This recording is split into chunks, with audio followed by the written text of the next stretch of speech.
Hey guys, welcome back to another video in my custom dimension series. Last time we took a look at features and we added three types of features: blue trees, yellow trees, and red trees. And what's cool about these is that you can define lots of them in the same space and you can have them tile over the entire world to create a completely custom look for your dimension. However, what if we wanted to add a structure that wasn't so repeatable and that maybe just appeared every once in a while?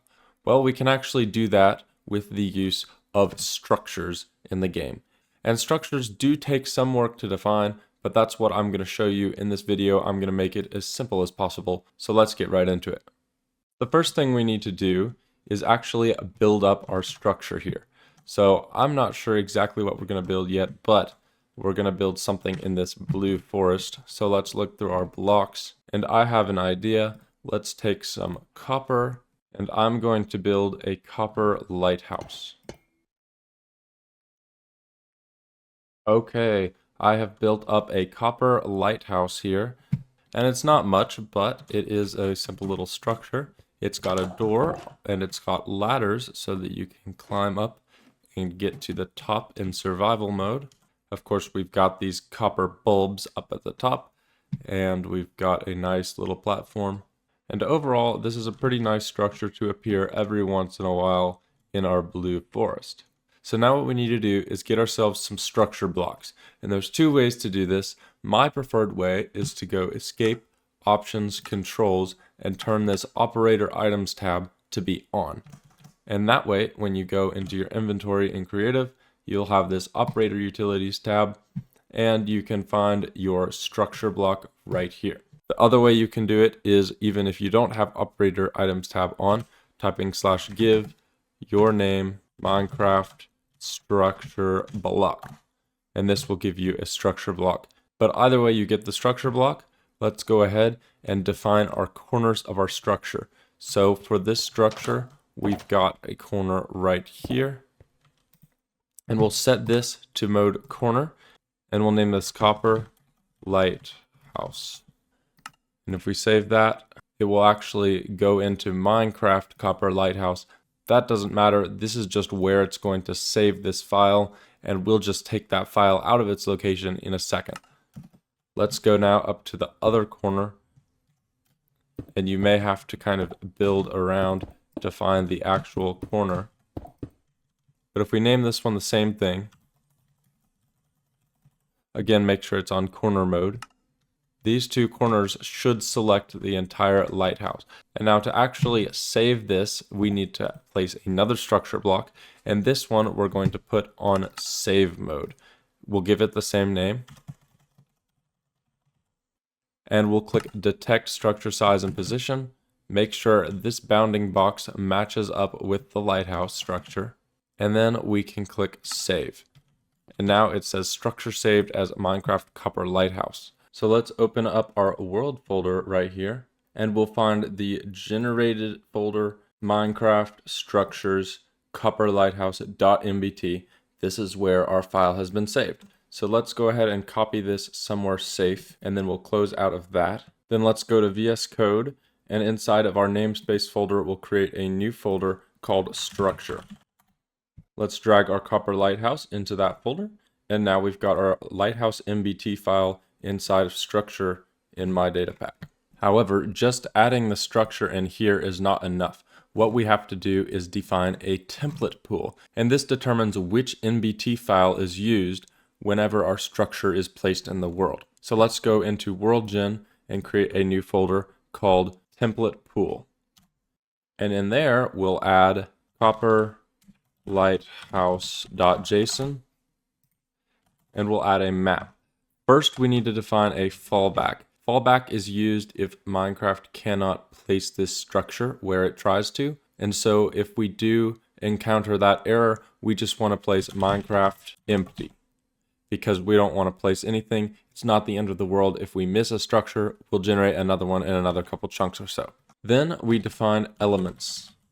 And this is an array. Minecraft will randomly pick a structure out of this array based on its weight property. So let's set this to 1 because we're only going to have one element for now. And we'll add element with an element type of single pool element. There are other element types that you can use to, for example, generate multiple NBT files in the same spot. But for now, we just need a single pool element. And let's add our location, which is going to reference that structure file we added earlier. We'll say my datapack copper lighthouse. And this references this copper lighthouse structure we have in our namespace /structure folder. Next, we need what's called a projection. And the projection can either be rigid or terrain matching. Terrain matching is used in villages for the paths where they want to match the ground level. Now we don't want that for our lighthouse, it'll just mangle it up for us. So let's just set this to rigid. This makes it perform exactly how you would expect. It simply places the structure in the world. Then we've got processors, and we're just going to set this to an empty array, but processors is a much more complicated system. You can add a lot of different modifiers to change the way that your structure looks after the fact. So you might build your structure to be perfectly crisp and clean, and then use a processor to sort of weather it, or add cracked variants of stone or mossy variants as well. And that's just one of the things you can do with processors. Now this template pool is completely done. We'll just save that, and we're still not done. We next need to define a structure file.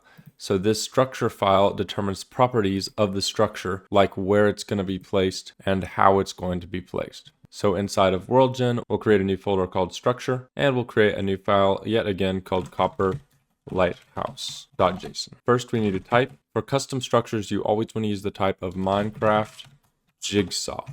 And that is simply because the other types are specific to specific structures in Minecraft, and they use hard-coded values to get the desired effects for those structures. But Jigsaw is a fully fledged system that we can use to define our own structures in Minecraft. So first, we're going to define biomes. And this can be an array of biomes, or it can be a tag list of biomes. But we're just going to define a single biome, my datapack blue forest. So this means that our structure will only generate in blue forest biomes. Next, we have max distance from center, and max distance from center has to do with jigsaw blocks, but I'm just going to set this to 80. It's a good value for it, and it doesn't really matter for our use case. Next, we have size. Again, this is also to do with jigsaw blocks. We're going to set this to 1 because this is the amount of recursion that is allowed when using jigsaw blocks. Let me know in the comments if you want me to make a video about jigsaw blocks in the future. Next, we have step. Now, step is one of these values that you see here, and they actually go in a specific order, and they reference the step of world generation that this structure is going to be placed. So I'm putting the order up on the screen for you now. As you can see, raw generation is first, all the way down to top layer modification last. And everything in between are the intermediate steps of world generation. Now, this actually matches up with our subarrays in our biome features array.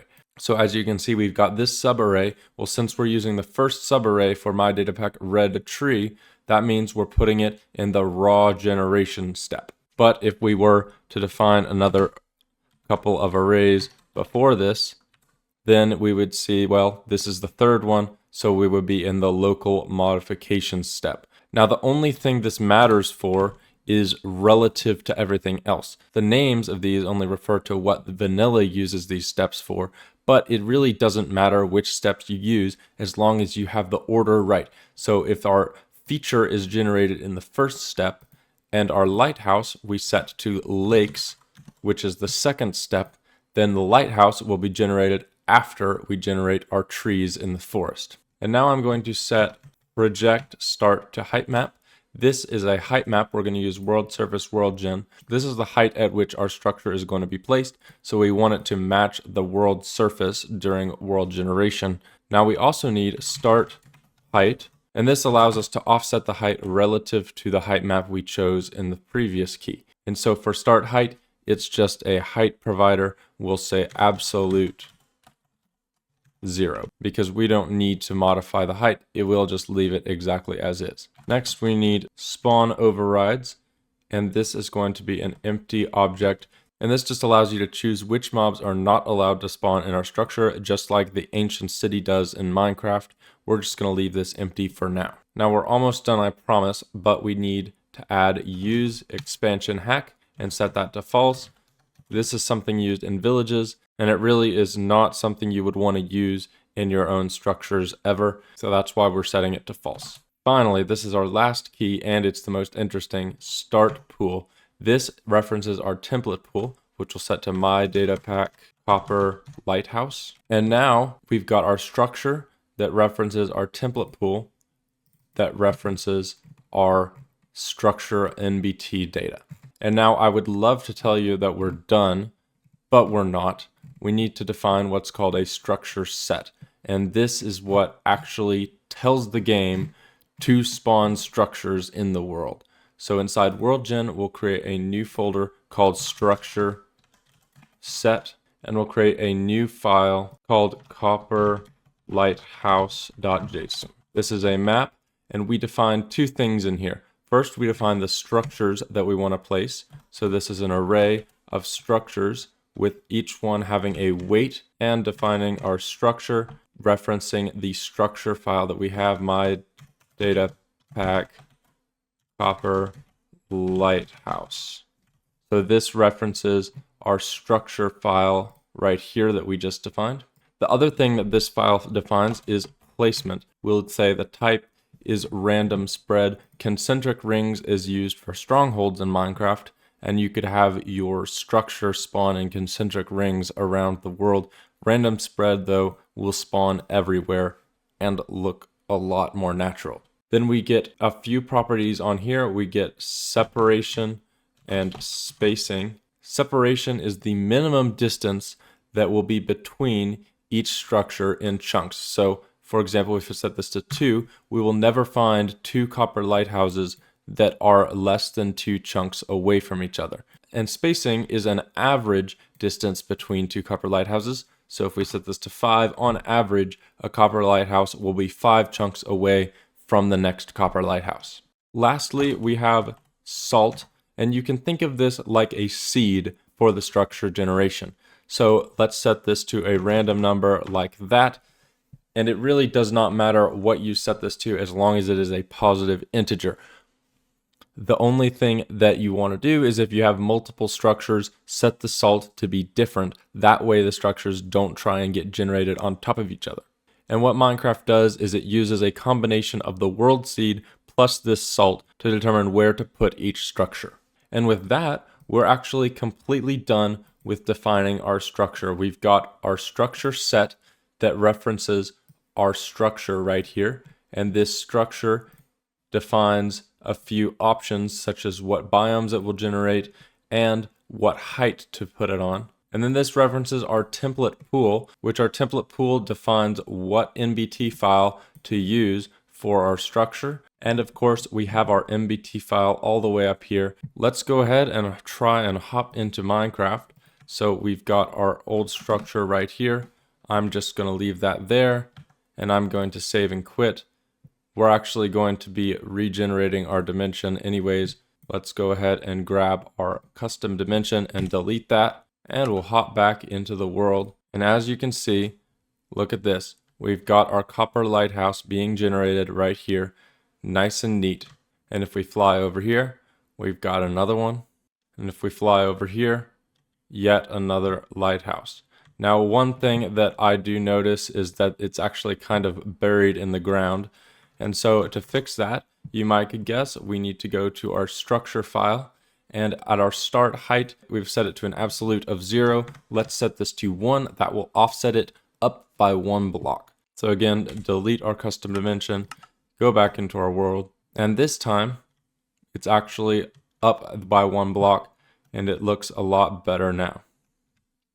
Now, if we turn on our chunk borders, we can see this one is in this chunk over here. And we go 1, 2, 3, 4, 5, 6, 7, 8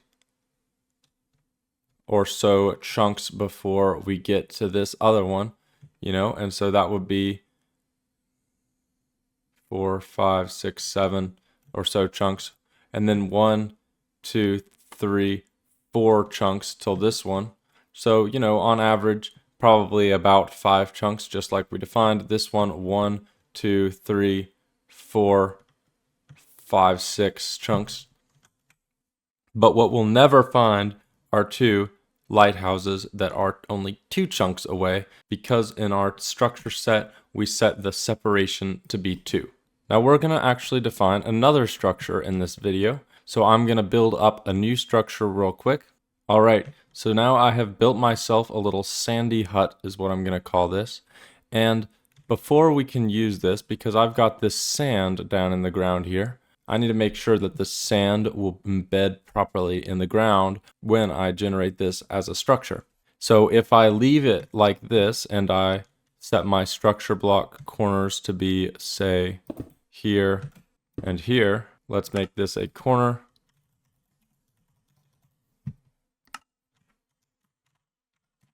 And let's make this a corner. When we place our structure block down, and we save it, let's see, we've got this corner a little bit off. And this corner is also off as well. But you'll notice it gets some of this yellow concrete in the structure as well. And so we could leave it like this, or we could erase it like this, and then we wouldn't have any here. But the problem is that now we actually have air blocks here. So it'll actually look exactly like this when it generates. It'll just leave air blocks where it should be filled with yellow concrete. So the proper way to do this is to use a structure void. And what the structure void does is it simply says leave whatever existing block here that was already there. So I'm going to place one in every block. They're kind of invisible, but if you hover over them, you can see them there. So now we've got a sandy hut with structure voids. So whatever blocks happen to be in these corners here will remain in these corners here when it's generated. And if you turn on show invisible blocks in our saving structure block and hit done, you can see it shows each air block as a blue, and it shows each structure void block as a smaller white cube down there. Let's go ahead and save this as Minecraft Sandy Hut. And if we open up our world folder, generated Minecraft structures, we've got our sandyhut.mbt right here. So let's save that somewhere safe. Hop back into VS Code, and inside our namespace/structure folder, move that back there. Now let's quickly define our template pool. We'll copy our existing template pool and name this sandyhut.json. And we just need a single pool element just like before with a weight of 1, projection rigid. Location is going to be my datapack sandy hut, because that's what we've named our MBT file up here. Now we'll define our structure. Let's copy and paste this structure, sandy hut. This time we're going to generate it in the yellow forest. We're going to leave all of these the same, but we're actually going to move the height down by 1 so that it generates intersecting with the ground. We're going to change start pool to be my datapack sandy hut. Finally, we've got our structure set, and we'll copy and paste that sandy hut. And all we have to do is change this structure to be sandy hut and change our salt to be something different. Then, of course, if we wanted to change our separation and spacing, we could as well.